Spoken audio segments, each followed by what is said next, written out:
तो बच्चों यहाँ पे जैसे मैंने कहा था कि स्पंदहीन। स्पंदहीन का अर्थ होता है कि कोई हरकत ना होना या कोई हरकत का हो, होना आयोजन, या फिर जैसे कोई हरकत ना होना लेकिन शिथिल होकर पड़े रहना, उसी को स्पंदहीन। और ये व्यवस्था किसकी थी? ये राजा दशरथ की थी। अब बच्चों हम आगे देखते हैं। कैकेयी के महल से निकलकर राम सीधे अपनी माँ के पास गए।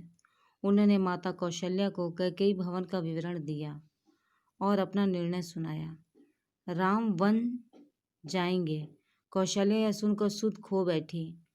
लक्ष्मण अब तक शांत थे पर क्रोध से भरे हुए। राम ने समझाया और उनसे वन जाने की तैयारी के लिए कहा। अर्थात बच्चों यहाँ पर अब कैकेयी के महल से निकलने के बाद राम सीधे किसके पास जाते हैं? अपनी माँ कौशल्या के पास।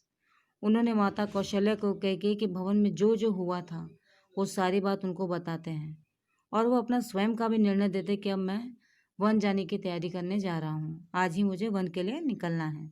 और ये निर्णय था उनका, इसी निर्णय को उन्होंने यहाँ पर बताया था।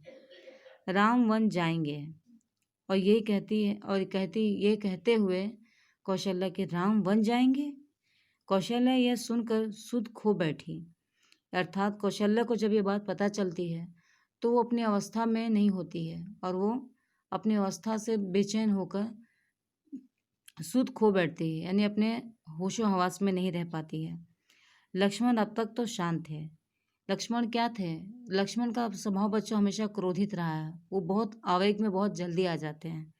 तो यहाँ पर भी लक्ष्मण अब तक तो शांत थे पर अब क्रोध से भर गए थे। राम ने उन्हें समझाया और उनसे वन जाने की तैयारी करने के लिए कहा।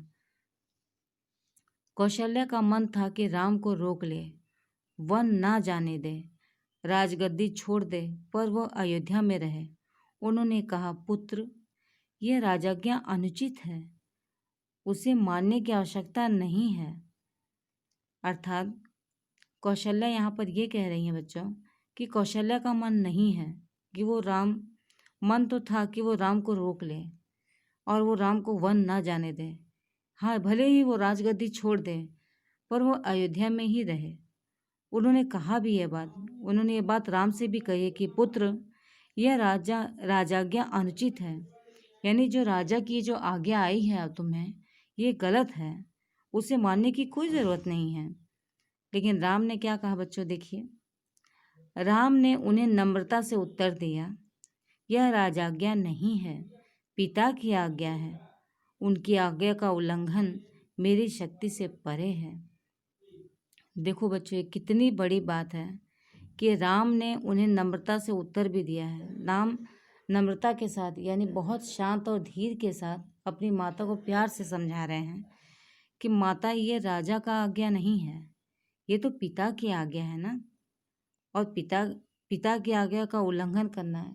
उल्लंघन का अर्थ होता है बच्चों की तोड़ना या खंडित करना या नहीं मानना, उसकी अवहेलना करना। तो ये मेरी शक्ति से परे है। अर्थात इसके लिए मेरे पास शक्ति नहीं है कि मैं उनकी आज्ञा को ना मानूं। आप मुझे आशीर्वाद दें। अर्थात यहाँ पर वो रानी कौशल्या से भी क्या कह रहे हैं कि मुझे आप आशीर्वाद दीजिए। आप पेज नंबर 22 पे बच्चों आ जाइए।